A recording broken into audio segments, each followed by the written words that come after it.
silakan.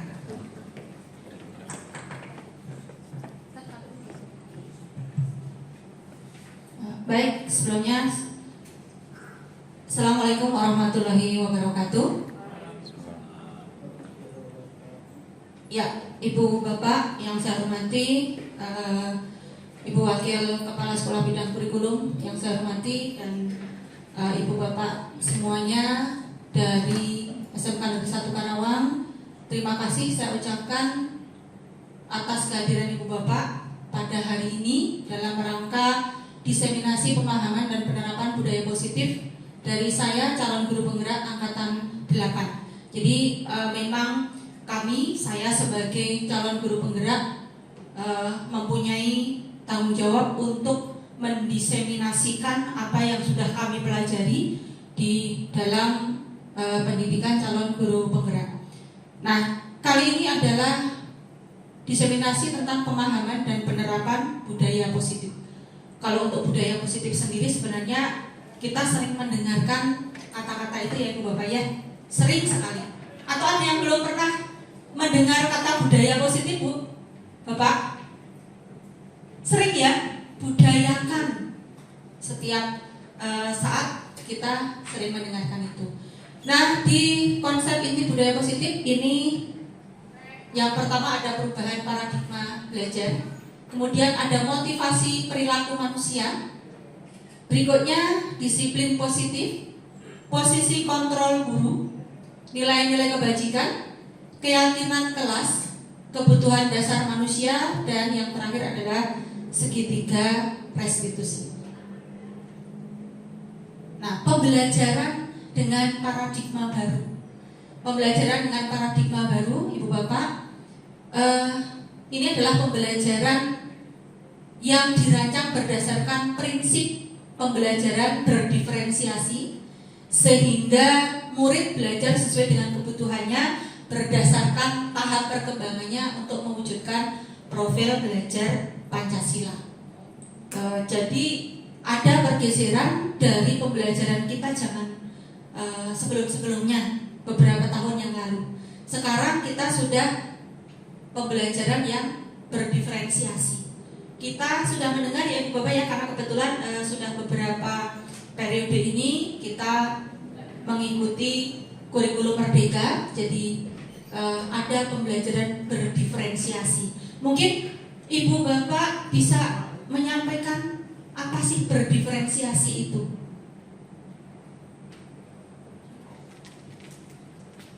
Ada Ibu Bapak yang ingin menyampaikan? Menyesuaikan dengan kebutuhan. Kebutuhan siapa Ibu? Kebutuhan siswa. Jadi kita memfasilitasi apa yang dibutuhkan oleh siswa. Nah, tujuan dari pembelajaran kita sudah tahu ya Ibu Bapak ya, yaitu mewujudkan profil belajar Pancasila. Ada berapa dimensi Ibu Bapak? 6. Ada 6 dimensi profil pelajar Pancasila. Kita mengingatnya dengan menyanyikan lagu profil belajar Pancasila. Pelajar Pancasila beriman dan bertakwa pada Tuhan yang esa dan berakhlak mulia, berkebinekaan global, gotong royong mandiri, kreatif dan bernalar kritis. Nah, muara dari pembelajaran kita adalah pada profil pelajar Pancasila. Untuk mewujudkan profil pelajar Pancasila, maka pembelajaran kita adalah dengan paradigma baru, disesuaikan dengan kebutuhan murid, sehingga pembelajaran yang berlangsung akan menjadi lebih bermakna. Nah, Ibu Bapak, kita harus mengingat miskonsepsi teori kontrol dari Dr. William Glasser. Jadi ilusi bahwa guru itu mengontrol murid ternyata tidak sesuai, karena yang mengontrol itu adalah dirinya sendiri. Ilusi bahwa kritik dan membuat orang merasa bersalah dapat menguatkan karakter ternyata juga tidak sesuai, karena mungkin dasarnya kalau ternyata dia mengikuti apa yang kita katakan, hanya sekedar karena rasa takut. Jadi ternyata tidak merubah karakter, hanya berdasarkan pada rasa takut, sehingga masih merasa bahwa murid itu tidak nyaman, belum nyaman, karena didasari pada rasa takut. Kemudian ilusi bahwa orang dewasa memiliki hak untuk memaksa, ternyata juga tidak. Kita tidak punya hak untuk memaksa. Kita mengatakan A, kalau seandainya kebetulan murid kita kemudian melakukan A, itu belum tentu karena dorongan dari dalam dirinya sendiri, tetapi kembali lagi tadi hanya karena ada rasa takut. Kemudian ada ilusi bahwa semua penguatan positif efektif dan bermanfaat juga ternyata tidak. Jadi bagaimanapun yang memegang kontrol adalah dirinya sendiri. Dia mau terbuka mengikuti apa yang kita sarankan, apa yang kita minta, mau terbuka, mau melakukan ataupun tidak, itu adalah dirinya sendiri yang melakukan. Jadi ternyata miskonsepsi dari ilusi-ilusi yang sudah ada di depan ini tidak sesuai. Nah, kemudian berikutnya kita harus mencoba merubah paradigma stimulus respon ke pendekatan teori kontrol.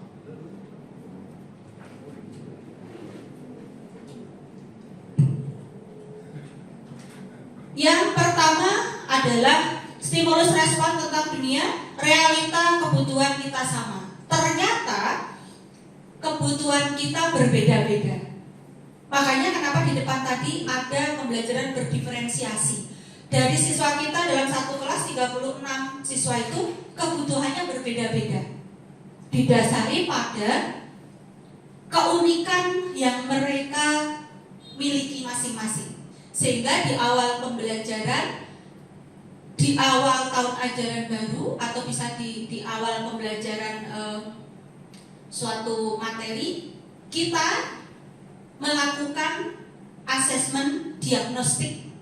Itu berkaitan dengan pembelajaran berdiferensiasi. Tujuannya dengan asesmen diagnostik tersebut kita bisa memberikan pelayanan sesuai dengan kebutuhan murid tersebut.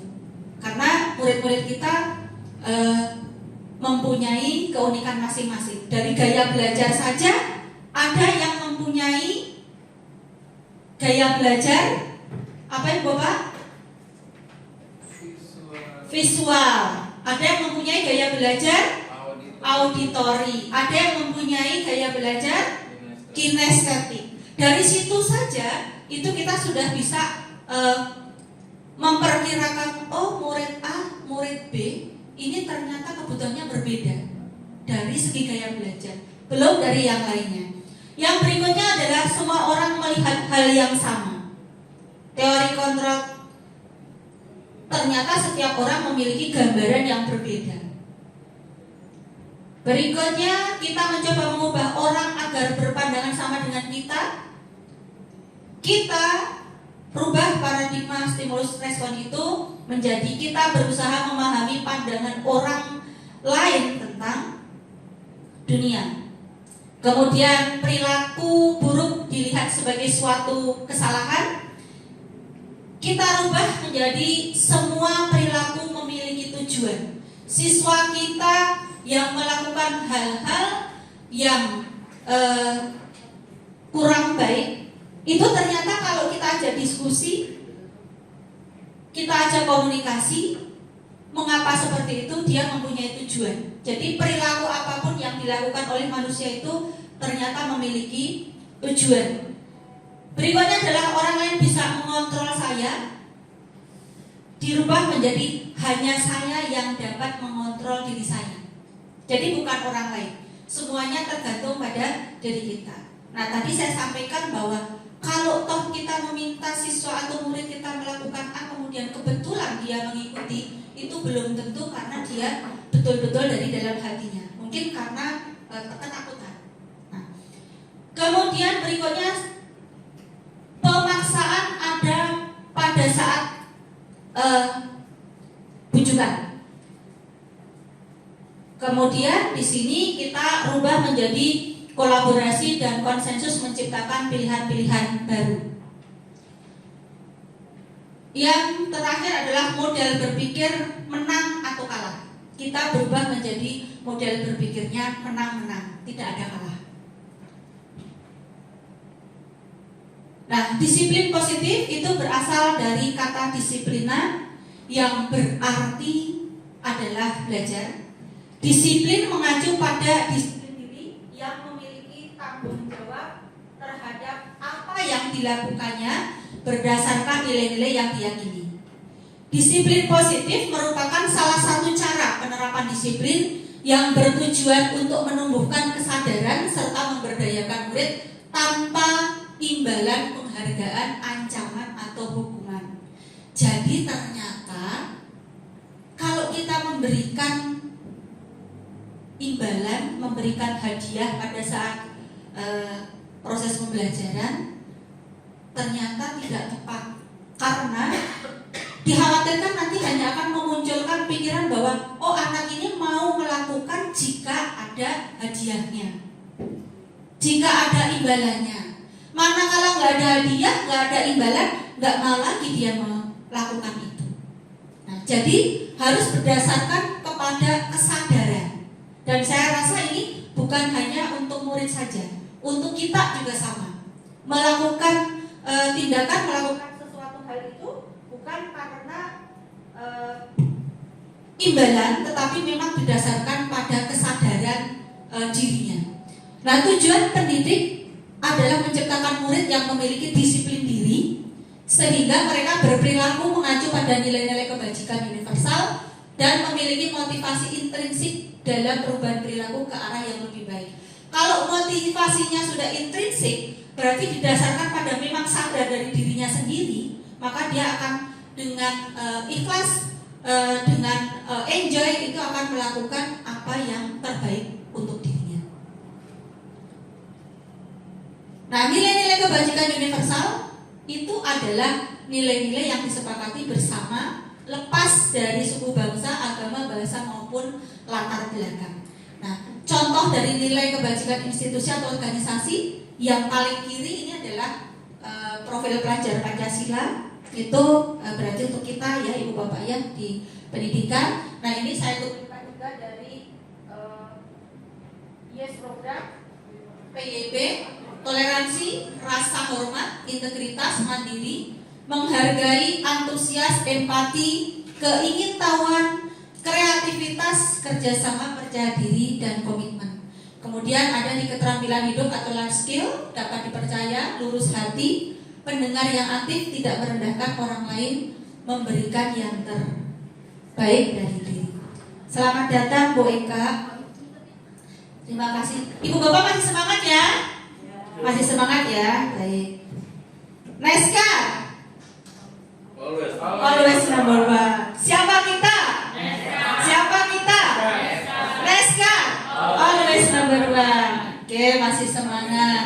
Baik, kita lanjutkan. Nah, berlanjut kepada kebutuhan dasar manusia. Segala sesuatu yang kita lakukan untuk mendapatkan apa yang kita inginkan. Seluruh tindakan yang kita lakukan memiliki tujuan tertentu, dan semua usaha terbaik yang kita lakukan adalah dalam rangka agar kebutuhan dasar kita terpenuhi dengan baik. Jadi kalau tadi siswa melakukan sesuatu hal, tindakan yang kita rasa oh ini kurang tepat, mungkin di sini salah satunya adalah memenuhi kebutuhan dasarnya. Dan kebutuhan dasar itu ibu bapak ternyata bukan hanya sandang, pangan, dan papan. Kebutuhan dasar manusia itu. Nah, di sini ada 5 kebutuhan dasar manusia. Yang pertama adalah bertahan hidup. Makan, pakaian, tempat tinggal, keamanan, kesehatan. Nah, misalnya seperti ini Bapak. Kalau suatu saat kita melakukan pembelajaran di kelas, kemudian siswa terlambat, apa yang kita lakukan Ibu Bapak terhadap siswa itu?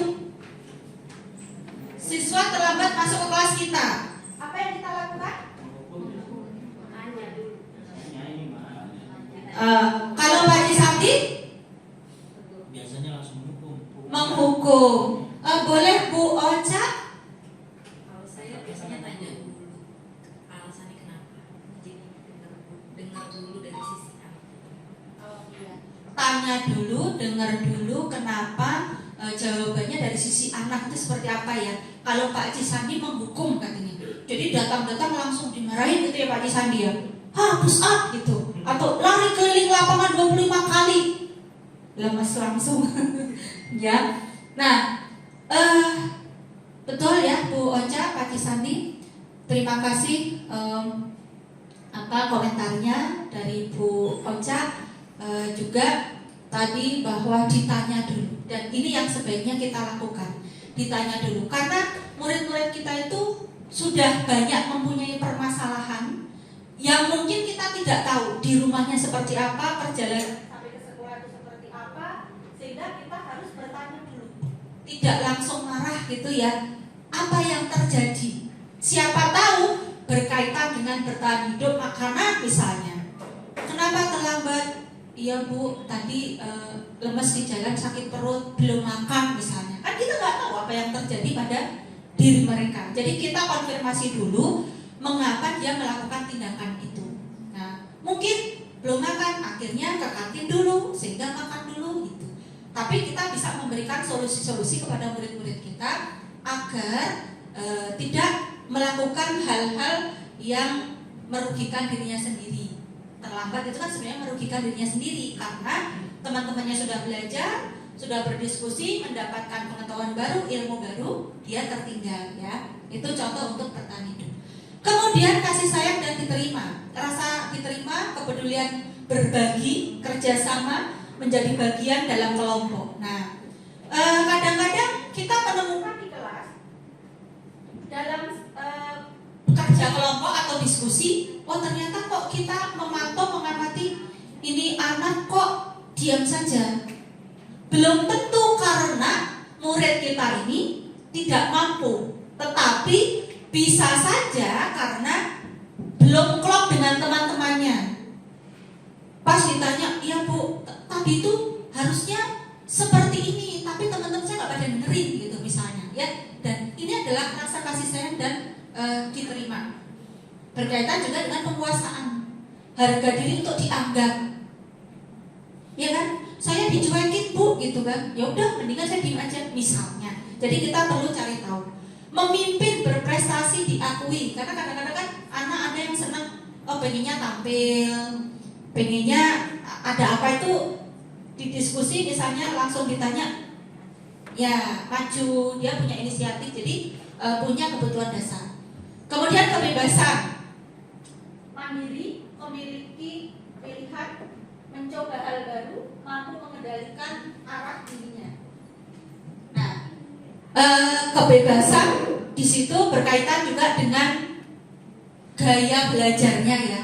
Anak yang mempunyai gaya belajar kinestetik, kemudian ternyata tidak kita fasilitasi yang mengarah di sana, ya anak kurang semangat, dia jenuh, sehingga perlunya di awal tadi ada asesmen diagnostik. Jadi dia nggak bebas. Ada yang pengennya belajar itu ya pindah sana, jalan sana, nggak diem aja. Ternyata kita harus, kenapa sih belajar diem saja? Atau kenapa sih belajar harus pindah sana, pindah sini? Nah, ternyata anak-anak ini mempunyai gaya belajar yang berbeda-beda, yang harus kita fasilitasi. Jadi tidak lagi diem di tempat duduknya, dia bisa berpindah, tapi tetap dalam koridor yang sesuai dengan kondisi pembelajaran yang nyaman. Kemudian kesenangan itu bermain, humor, antusiasme, tertawa. Di kelas kita suasananya serius terus, tidak diselingi dengan humor, tidak diselingi dengan tertawa, anak jenuh. Bahkan kadang baru kekuatan konsentrasi, fokus konsentrasi itu kan paling hanya sekitar 20-30 menit ya. Kita nggak ada penyegaran, nggak ada ice breaking. Anak-anak tahu-tahu udah lep, matanya merem, ngantuk ya. Benar ya Bu Bapak ya? Kita juga sama. Jadi harus ada menghadirkan suasana yang memberikan wadah untuk kesenangan murid-murid tersebut. Nah, itu 5 kebutuhan dasar manusia. Yang berikutnya, motivasi perilaku manusia. Ada motivasi ekstrinsik, berarti dari luar, betul. Ada motivasi intrinsik, dari dalam. Kira-kira dari 2 motivasi ini yang sesuai dengan harapan kita, sehingga tujuan yang ingin kita capai itu berhasil, kira-kira motivasi intrinsik atau ekstrinsik, Ibu Bapak? Intrinsik. Jadi betul-betul memunculkan kesadaran dari dalam dirinya sendiri. Motivasi ekstrinsik biasanya hanya untuk menghindari ketidaknyamanan. Betul, dia mengikuti. Yang terlambat silahkan nanti lari, yang terlambat silahkan push up. Terlambat dia push up, tapi motivasi dia adalah ekstrinsik, bukan dari dalam dirinya sendiri. Dia belum menyadari bahwa kalau saya datang terlambat itu apa ya buat saya, untung ruginya misalnya, untuk dirinya sendiri. Maka kalau motivasi ekstrinsik akan diulang lagi untuk mendapatkan imbalan atau penghargaan dari orang lain. Itu juga motivasi ekstrinsik. Manakala nanti imbalan atau penghargaannya tidak ada, maka dia tidak punya semangat lagi. Nah, kalau motivasi intrinsik itu berasal dari dalam dirinya sendiri. Ada imbalan, tidak ada imbalan, karena memang sudah berasal dari dalam dirinya sendiri, maka dia akan melakukan. Datang tepat waktu, nggak ada imbalan pun, nggak ada penghargaan pun, karena ini motivasi dari dalam dirinya, ya tetap dia akan melakukan. Mengerjakan tugas sesegera mungkin, tidak sampai menunggu ayo tugasnya mana, karena kesadaran dari dalam dirinya sendiri, maka itu akan dilakukan sesuai dengan kesadarannya masing-masing. Nah, makanya motivasi intrinsik ini yang harus kita tumbuhkan kepada murid-murid kita dan juga kepada diri kita, agar apa yang dilakukan itu memang betul-betul dari dalam dirinya. Jadi tidak ada rasa takut, tidak ada rasa yang tidak nyaman, tidak ada rasa yang dipaksa, tetapi memang betul-betul dilakukan dengan kesadaran dirinya. Nah, berikutnya Ibu Bapak, kita mengenal ada hukuman, ada konsekuensi, ada restitusi. Hukuman tadi yang di awal, kalau siswa datang terlambat gimana biasanya? Diberi hukuman. Itu yang disampaikan oleh Pak Cisanti tadi. Bedanya hukuman dengan konsekuensi, Ibu Bapak, kalau hukuman itu tidak terencana, tiba-tiba. Jadi kalau murid datang terlambat, ada guru yang anak ini nggak bisa nebak nih, suruh gimana ya? Mungkin suruh nyanyi, suruh lari, suruh push up, atau suruh bebersih kamar mandi, bebersih lingkungan misalnya. Jadi tiba-tiba si anak masih berpikir was-was nih, duh suruh apa ya? Nanti suruh apa ya? Nah, ada dalam dirinya itu ketakutan. Jadi hukuman tidak terencana atau tiba-tiba. Murid tidak tahu apa yang terjadi karena dia nggak dilibatkan. Jadi tidak dilibatkan murid-murid atau anak-anak nanti kalau misalnya terlambat, nanti harus gimana ya? Tidak ada perkataan itu, tapi langsung datangnya adalah dari satu pihak, satu arah, dari guru misalnya. Berupa hukuman fisik juga bisa berupa hukuman psikis. Nah, hukuman psikis ini yang nanti akan meninggalkan luka, meninggalkan trauma yang cukup panjang. Saya baru menyadari, juga ada beberapa rekan Ibu Bapak pada saat mempelajari tentang trapesium usia.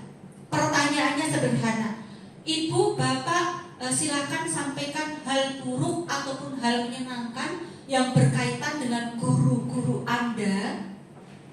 Berarti kan guru-guru kita kan saat kita sekolah ya, SD, SMP, SMA, SMK atau kuliah. Ternyata Ibu Bapak, setelah diskusi presentasi menyampaikan pendapat dari peserta itu, ada memang pengalaman yang bagus, ada pengalaman yang kurang bagus, bahkan menimbulkan dendam pada diri murid tersebut.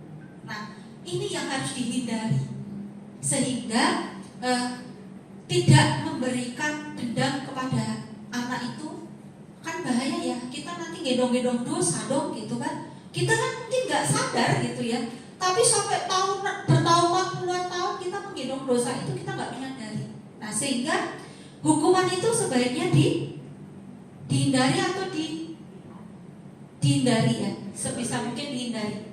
Ya, kalau selama ini kan kita tahunya kan peraturan atau tata tertib ya. Tata tertib itu asalnya dari sekolah gitu kan, dari sekolah. Nah itu yang dulu, mudah-mudahan sekarang kita mulai bergeser bahwa meskipun dibilang tata tertib tetapi bentuknya nanti adalah bukan kepada hukuman, tapi siswa dilibatkan. Nah kemudian kalau konsekuensi itu terencana disepakati sesuai peraturan, murid tidak dibuat tidak nyaman, sikap guru selalu memonitor. Nah masih ada sikap guru selalu memonitor, jadi guru itu seperti polisi ya, mengawasi seperti polisi. Hayo terlambat awas gitu kan, hayo nggak kerjakan PR awas gitu. Nah itu berarti masih pada konsekuensi. Tapi murid kita tahu bahwa oh kalau begini konsekuensinya nanti seperti ini gitu. Nah kemudian yang ketiga adalah restitusi. Proses menciptakan kondisi bagi murid untuk memperbaiki kesalahan. Proses kolaborasi. Nah ini yang melibatkan murid, tetapi murid itu sadar dan dia berusaha untuk memperbaiki kesalahannya sendiri. Nah misalnya selalu datang terlambat ya, contohnya ya nggak apa-apa, datang terlambat. Masih ada, kita sudah membuat kesepakatan kelas. Kalau tidak dibuat kesepakatan kelas, ya ibu bapak ya, sudah semua ya ibu bapak ya, sudah membuat kesepakatan kelas. Nah manakala dia nanti terlambat, maka kita hanya bertanya, kenapa terlambat? Masih ingat tidak dengan keyakinan kelas yang kita buat? Jadi, solusinya seperti apa? Akan datang dari dalam diri murid. Tadi di depan kebetulan saya piket, anak itu terlambat masuk. Saya tanya dulu, ya bu, motornya mogok. Terus kok bisa barengan bertiga gitu kan? Dia udah berangkat duluan, mogok boncengan kan? Nah, saya ada di belakang, dia chat saya. Akhirnya saya step, katanya gitu kan. Telatlah dia bertiga. Tapi ada alasan memang, kita cari tahu solusinya apa. Oh nanti berangkat lebih pagi. Yang lain lagi datang terlambat, kenapa? Bangunnya kesiangan bu. Bangunnya kesiangan. Jadi harus bagaimana nanti gitu. Ya bu, nanti berarti saya harus bangun lebih pagi lagi. Nah jadi anak punya solusi kalau dia menyadari dari dalam dirinya sendiri, motivasi intrinsik, maka nanti dia akan secara sadar, nggak usah dibangun-bangunkan orang tua, ayo bangun, dan yang lain sebagainya. Nanti dia akan melakukan perbaikan pada dirinya sendiri. Jadi sadar pada dari dirinya sendiri. Nah berikutnya ada 5 posisi kontrol guru. Yang pertama sebagai penghukum, tadi Pak Cisandi. Kemudian sebagai pembuat rasa bersalah, ada agak tipe dikit itu ya tulisannya. Kemudian sebagai teman, sebagai pemantau, dan sebagai manajer. Kira-kira ibu bapak, dari 5 posisi kontrol guru ini, kira-kira menurut ibu bapak mana posisi yang terbaik untuk kita sebagai guru? Sebagai apa? Ibu Ica, menurut ibu sebagai apa bu? Posisi yang terbaik? Sebagai teman. Ada ibu bapak yang memberikan pendapat lain? Sebagai apakah posisi yang terbaik? Bu Oca manajer, sebagai manajer. Ada yang berpendapat lain? Sama manajer atau sama teman bu? Manajer. Sama manajer ya. Wida juga sama sebagai manajer, Bu Rika sebagai manajer. Nah, kalau sebagai penghukum itu tadi Pak Cisandi, ya.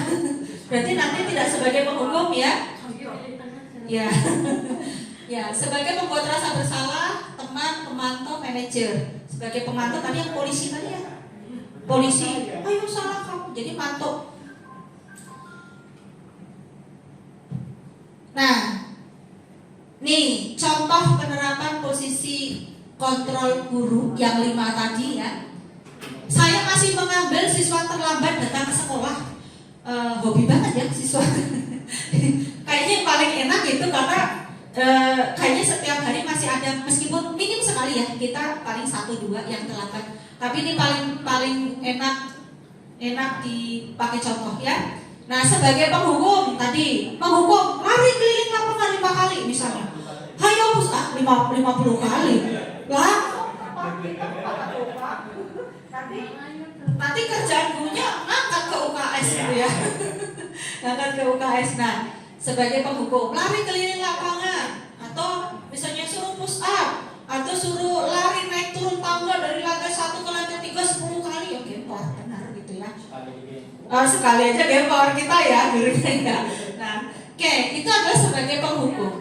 Nah, contoh sebagai pembuat rasa bersalah, kalimat atau kata-kata yang kita ucapkan, berapa kali ibu atau bapak harus memberitahu kamu selalu mengecewakan, itu membuat rasa bersalah. Jadi di pikiran anak itu, saya mengecewakan ibu, saya mengecewakan bapak guru. Dia ada rasa bersalah dalam dirinya. Nah, kemudian kalau posisi sebagai teman, ayo, tolong bantulah ya. Sekali ini saja demi ibu. Jangan seperti ini lagi. Memelas ya. Seolah-olah sudah baik gitu ya, tapi ternyata masih ada yang lebih lagi. Nanti di posisi manajer sesuai tadi yang Ibu Bapak sampaikan. Nah, kemudian sebagai pemantau, kamu melanggar peraturan, konsekuensinya apa? Gitu. Kayak polisi tadi, primit gitu kan di jalan, nggak pakai helm, melanggar lampu merah gitu kan, pemantau gitu. Nah, kita kan bukan polisi, Bu Bapak ya. Nah, kita pendidik, kita guru. Nah, kemudian di posisi manajer, tadi kan menumbuhkan kesadaran intrinsiknya. Apakah kamu tahu kesalahanmu? Gitu kan. Tapi nggak juga sambil, apa kamu tahu kesalahanmu? Tidak juga. Jadi intonasi kita bertanya juga disesuaikan ya. Sambil senyum-senyum, sambil ketawa-ketawa, mungkin sambil pegang pundak, atau di itulah ada istilahnya, di pendidikan itu ada sentuhan kasih sayang gitu ya. Apakah kamu tahu kesalahanmu? Apa rencana kamu untuk memperbaiki hal ini atau hal ini misalnya? Ya tadi, ya Bu, berarti besok saya bangunnya lebih pagi lagi misalnya. Berarti ada kesadaran dalam diri sendiri. Begitu dia besok lagi di rumah, kemudian dia berpikir, wah kemarin saya terlambat nih. Berarti saya harus datang lebih pagi lagi, lebih awal lagi. Dia akan cepat-cepat melakukan persiapan agar tidak terlambat sampai di sekolah. Ibu Bapak bisa dipahami sampai sini? Bisa. Oke, sip lah pokoknya mah. Nah, posisi kontrol kita di mana nih sekarang? Coba Ibu Bapak renungkan. Posisi kontrol saya itu sudah di mana ya? Masih labil. Oh, masih labil. Maksudnya Pak? Ya kadang-kadang sebagai teman, kadang menyusul. Oh, gitu ya. Semuanya ya, semuanya. Kadang sebagai penghukum, kadang pembawa satu. Oh, tergantung situasinya. Tergantung situasinya ya. Tapi betul, tergantung situasinya. Tapi tergantung situasinya, tergantung moodnya ya. Di rumah lagi banyak masalah, ke sekolah langsung sebagai penghukum. Jadi teman ya. Tapi tadi posisi yang paling baik kita sebagai manajer. Nah, mulailah kita di sini geser lah ya. Yang kadang-kadang masih labil, besok jadikan stabil gitu. Kemarin Tapi stabil yang baik. iyalah, stabil yang baik pada posisi manajer Pak, ya kan? Oke, yang tadinya sebagai penghukum, wah ternyata penghukum membuat rasa bersalah ini nanti kalau menimbulkan luka trauma pada anak, nanti saya gedong-gedong dosa dong gitu kan. Jadi geser ke sana.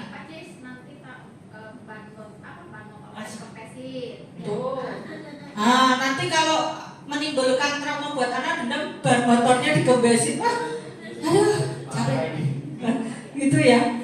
Ya berarti dibuat posisi kita adalah posisi yang terbaik, yaitu pada posisi manajer. Posisi manajer adalah posisi yang terbaik. Meskipun sekarang ternyata masih labil, bolehlah ya kita mulai bergeser kepada posisi yang stabil nanti manajer. Memang perubahan itu tidak bisa dilakukan dalam waktu yang singkat. Katanya butuh waktu dan proses, katanya begitu. Katanya, betul ya? Betul. Betul. Jadi kita mencoba untuk memposisikan diri pada posisi kontrol guru yang sebagai manajer. Kita mencoba untuk bergeser sedikit-sedikit. Jadi yang tadinya labil diusahakan untuk bisa menjadi stabil.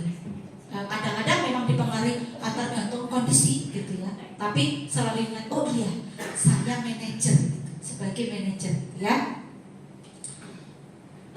Baik, keyakinan kelas. Kenapa keyakinan kelas? Kan tadi di awal pembelajaran kita membuat keyakinan kelas ya. Kenapa keyakinan kelas? Kenapa bukan peraturan kelas? Karena prosesnya itu dari musyawarah Karena prosesnya dari musyawarah antara guru dan antara siswa dan siswa juga ya. Iya. Ya. Karena bersama. kesepakatan bersama. Kalau Peraturan kan dia cenderung dari satu arah. Kalau satu arah kebanyakan melakukan sesuatu hal itu karena rasa takut. Iya, hanya untuk menghindari hukuman seperti itu. Nah, tapi kalau dengan keyakinan kelas, kita berarti prosesnya adalah dua arah, ada diskusi dari guru murid, guru murid gitu kan, sehingga itu nanti akan berjalan sesuai dengan apa yang menjadi keyakinannya. Nah, pembentukan keyakinan kelas itu bersifat abstrak, berupa pernyataan universal, dibuat dalam kalimat positif. Jadi misalnya kalau tidak boleh datang terlambat, bisa tidak Bu masuk ke dalam keyakinan kelas? Ya, tidak boleh datang terlambat. Enggak. Sebaiknya kalimat positif. Tidak boleh datang terlambat. Kalimat positifnya datang tepat waktu. Jadi menggunakan kalimat-kalimat positif. Kemudian sedikit agar mudah diingat, sesuai kondisi kelas dan sekolah sehingga mudah diterapkan. Semua warga sekolah atau kelas terlibat dalam pembentukan keyakinan kelas. Nah, kalau warga sekolah terlibat dalam pembentukan keyakinan itu, maka keyakinan itu adalah keyakinan sekolah.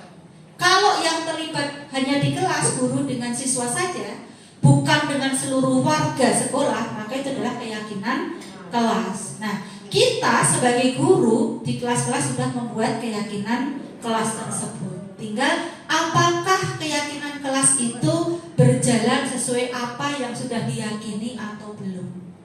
Ya. Jadi bersifat abstrak sampai kepada yang terakhir.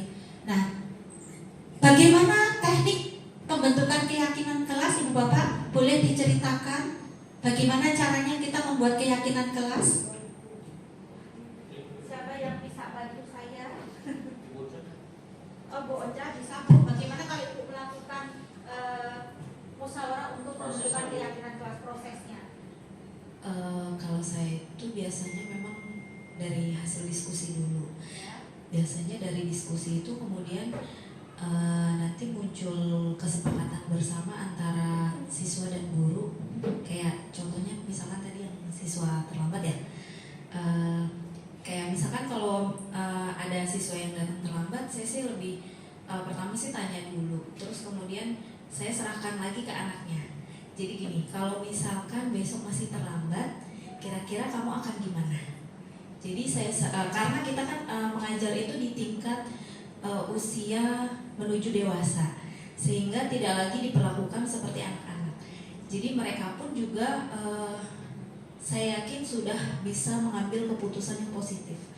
Jadi sebisa mungkin anak itu dipercaya untuk mengambil keputusan untuk dirinya sendiri.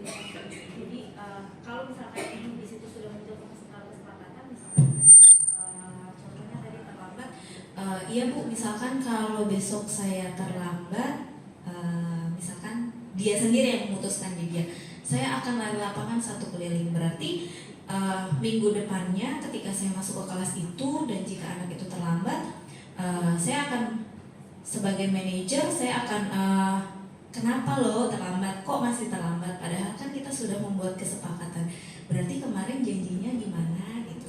Berarti dia pun juga harus gimana ya, sesuai dengan konsekuensi yang dia buat sendiri, seperti itu biasanya.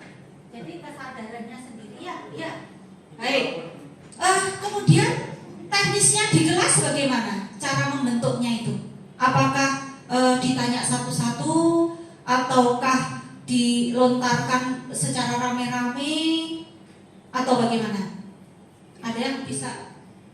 Ditanya secara general. Oh, ditanya secara general. Ditanya secara general. Didorong berpendapat. Oh, didorong berpendapat. Kemudian pendapatnya itu nanti dituliskan di depan atau ada yang menulis mereka atau gimana? Oh, ditulis di depan ya. Nanti poin-poin mana yang disepakati bersama. Oh ya, berarti anak ditanya seperti apa yang dia inginkan berkaitan dengan pembelajarannya. Kita buat keyakinan kelas. Anak tulis satu-satu ke depan ya. Kemudian nanti yang menjadi kesepakatan kelas itu poin-poinnya kita tandai ya. Baik, itu teknisnya ya. Atau bisa juga kadang menggunakan sticky note biar ya, jadi keluar betul-betul dari dalam dirinya masing-masing, nggak nyontek-nyontek. Maksudnya kalau ditanya general kan, oh dia ngomong apa itu, oh iya setuju gitu kan. Padahal mungkin dia punya ide sendiri. Nah, ibu bapak bisa lakukan, siswa itu bisa menulis di sticky note atau di kertas masing-masing, kemudian nanti dikumpulkan di depan. Kalau sticky note nanti bisa di depan ya. Kemudian sama tetap berikutnya adalah nanti bisa dicari poin mana yang oh ternyata ini disepakati. Nah seperti itu ya ibu bapak ya. Pokoknya keren lah, pokoknya meskarya sudah dilakukan. Kemudian ya Ada juga yang berbentuk diagnostik tes gitu. ya. Oh kasih soal atau apalah gitu. Jadi suruh isinya kesepakatannya berbentuk kayak apa? Sekali soal ya.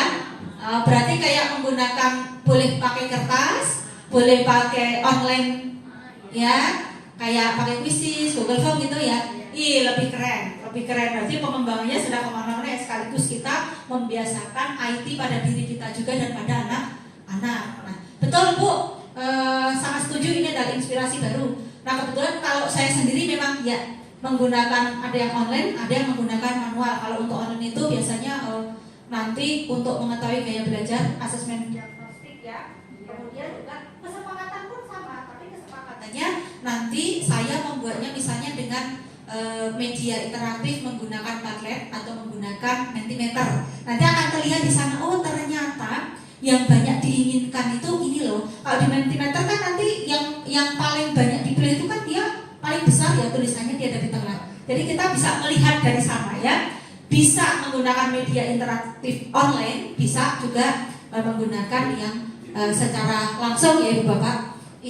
Sip ya, tinggal kita nanti dari ibu bapak juga nanti rekan-rekan yang lain yang kebetulan tidak bisa hadir di sini bisa ikut juga seperti yang bapak lakukan, yang kita lakukan ya. Nah berikutnya ibu bapak ada segitiga restitusi. Segitiga restitusi itu suatu proses diskusi yang dijalankan guru agar dapat menghasilkan murid yang mandiri dan bertanggung jawab. Menghasilkan murid yang mandiri dan bertanggung jawab tadi bahwa murid kita itu didasari pada motivasi intrinsiknya sehingga muncul kesadaran dari dalam dirinya. Yang tadi Bu Ocha sampaikan harus ditanya, terus ini bagaimana, solusinya apa yang bisa kamu lakukan. Dari situ nanti murid kita atau peserta didik kita itu akan menyadari dari dalam dirinya sehingga menjadi murid yang mandiri dan bertanggung jawab.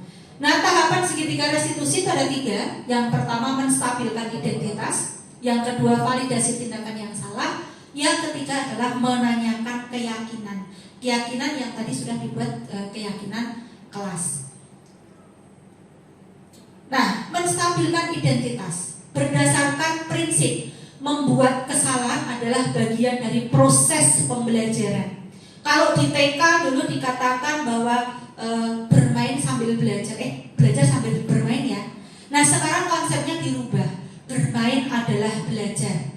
Jadi di sini ada konsep membuat kesalahan adalah adalah bagian dari suatu proses pembelajaran. Yang terpenting adalah setelah ada kesalahan itu, maka ada usaha untuk memperbaiki. Untuk memperbaiki. Jadi belajar salah itu hal yang wajar. Tapi ada tapinya, harus dilanjutkan dengan bagaimana untuk solusinya, menindaklanjuti dari apa yang salah tadi, ya. Nah, contohnya kata-kata yang kita bisa sampaikan pada menstabilkan identitas, tahapan restitusi yang pertama adalah berbuat salah itu wajar. Jadi anak tidak langsung kamu ya ini salah, enggak. Anak nanti takut duluan. Tapi kita stabilkan identitasnya dulu. Berbuat salah itu wajar. Saya, ibu, bapak juga pernah melakukan misalnya. Tidak ada manusia yang sempurna.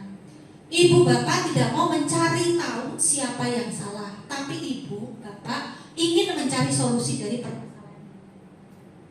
Kamu berhak merasa begitu. Jadi anak nggak ketakutan duluan. Ini untuk menstabilkan identitas. Tahapan restitusi yang pertama.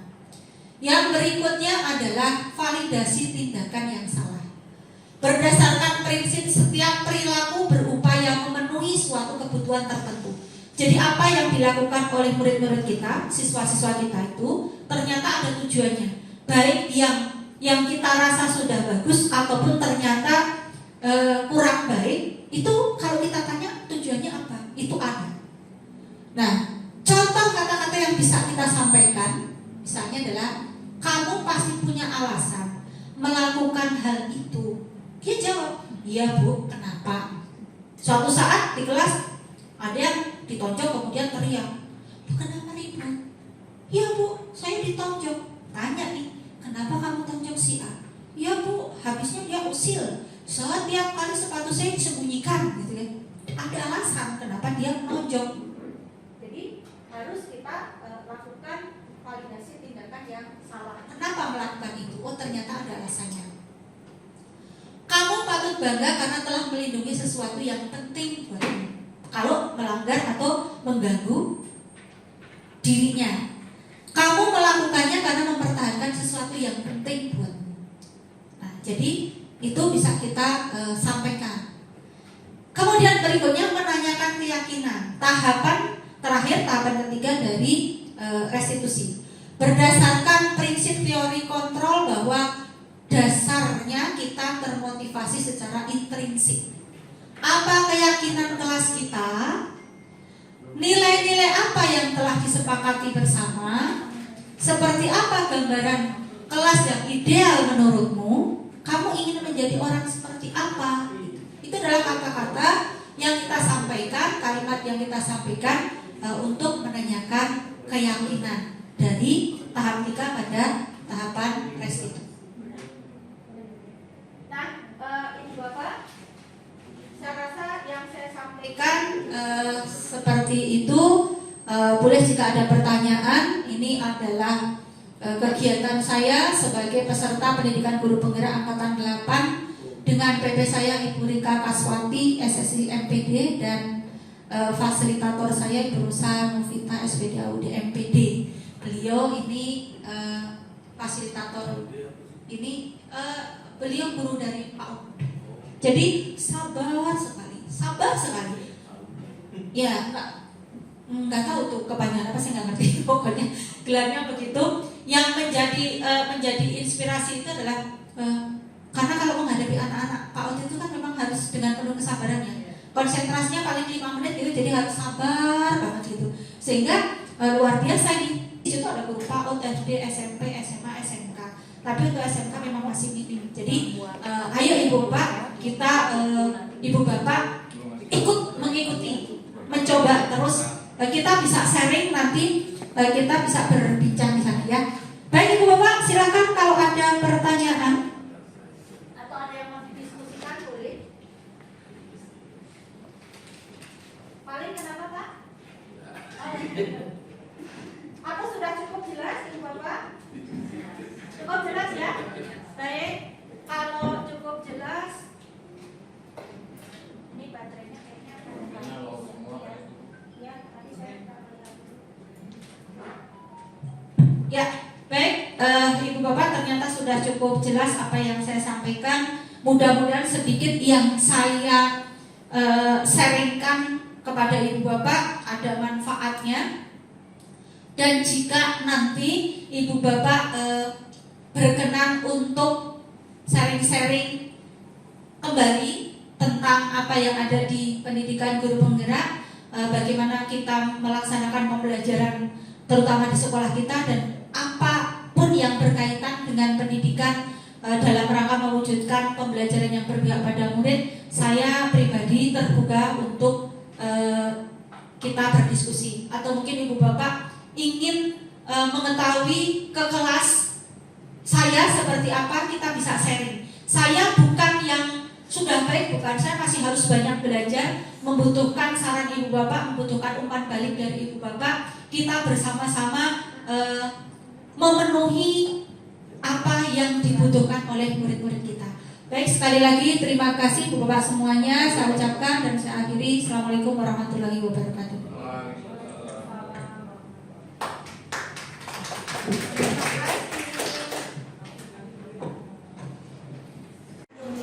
Maka saya gunakan teknik lain. Silakan saya berikan kesempatan untuk berpikir. Pertanyaannya adalah apa yang ingin kalian lakukan untuk proses pembelajaran kita. Maksudnya begini. Dina ganti es. Kita tuh maunya seperti apa sih belajarnya? Paham tidak? Ganti es. Terkait dari kelas yang ada. Paham? Paham. Kalau sudah dipikirkan, silakan satu persatu menuliskan ke depan. Ini ada spidol, silakan ditulis ke depan masing-masing apa yang ingin dilakukan. Jadi nanti dilihat yang sudah ditulis semuanya apa ya. Berarti saya cari yang belum. Ya, paham? Baik. Satu, dua, empat. Oke. Siap ya? Silakan dimulai dari nelpon, siapa? PA. Sesi paling depan. Silakan. Yuk. Bu, Ya. ada yang nelpon.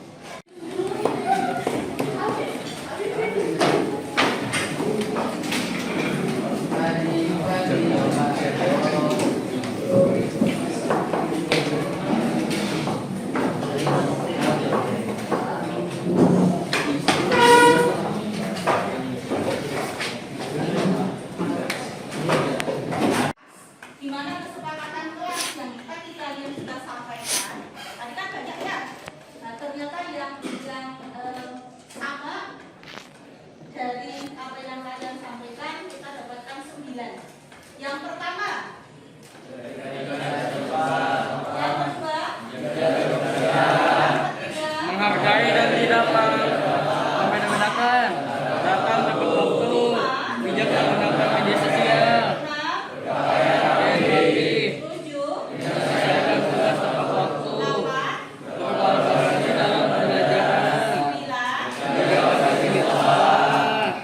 Nah, saya tanyakan kembali, datang tepat waktu. Jika tidak tepat waktu, apa yang harus kita lakukan? Menerima hukuman? Sebaiknya saya tidak melakukan hukuman, tapi kita buat kesepakatan. Artinya kalau kita sudah buat kesepakatan, oh jika saya melanggar, saya harus bagaimana? Sudah kita sadari dan kemudian kita lakukan. Baca Pancasila. Ada yang setuju? Setuju. Ada yang punya ide lain? Nyanyikan Indonesia Raya terus? Ya? Menyanyikan lagu Mars Pelajar Karawang. Nah, ada juga Pancasila, Indonesia Raya, Mars Pelajar Karawang. Ingat ya? Tadi kalau terlambat. Terlambatnya ada toleransi nggak nih?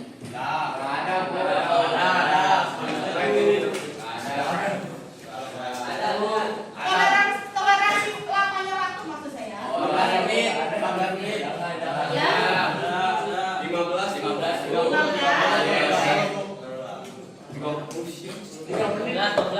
15.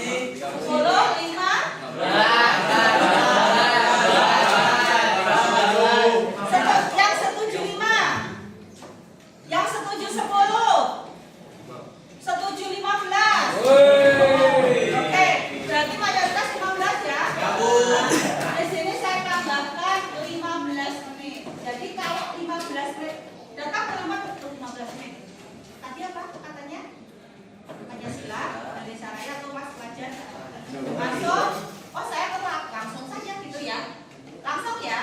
Oke. Terus ada lagi tadi apa ya? Kalau tidak menyelesaikan tugas tepat waktu, Nggak ada, Bu. nggak ada.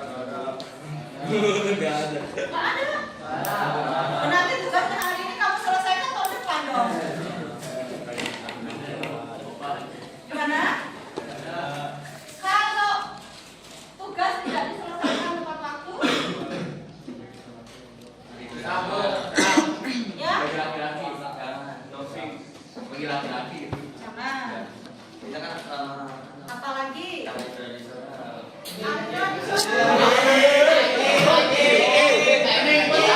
tradisional. Gue yang nakal. Buang sampah. Buang sampah. buang sampah. Ya. Sampahnya dari mana? Dari Kumis sampah. Bersihkan lingkungan, Bu. Ya. Dirinya ya.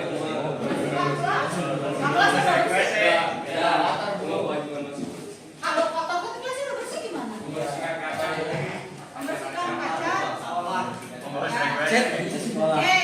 Berarti intinya kalau tugas belum bisa diselesaikan tepat waktu, Ngelilingan pabrik. berkaitan dengan kebersihan ya.